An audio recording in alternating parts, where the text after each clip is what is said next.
হরে কৃষ্ণ। আজ হলো অন্নকূট মহা উৎসব। আর আগের দিন আমি দুটো কেক বানিয়েছিলাম, একটা হলো মন্দিরের আর একটা হলো বাসার জন্য।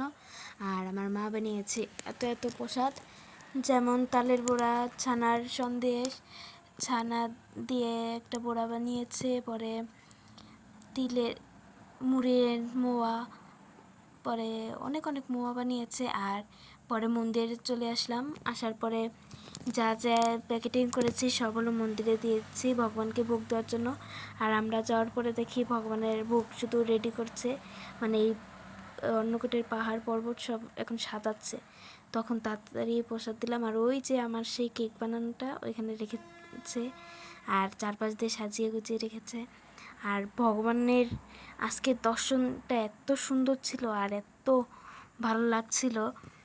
এখানে যে কত ধরনের প্রসাদ তা গুণে শেষ করা যাবে না। আর এত প্রসাদ আর জুস মুস রাখা। এইবার মন্দিরের ভিতরে অনুষ্ঠানটা হয়েছে দেখে বেশি জায়গা নেই আর বেশি প্রসাদের আইটেমও নেই। আগের বার অনেক প্রসাদের আইটেম করেছিল, অনেক রকমের, পুরো স্টেজ ভরা ছিল। আর এখন তো মন্দিরের ভিতরে অল্প জায়গা। আর এই যে আমাদের পতিত পাবন প্রভু এখন ভগবানের আরতি করছে। আর এই যে এই গিরি গোবর্ধন পাহাড়ের উপরে কিন্তু রাধা মাধবের বিগ্রহ রয়েছে। আর এত দূর থেকে মানে দেখাই যাচ্ছে না।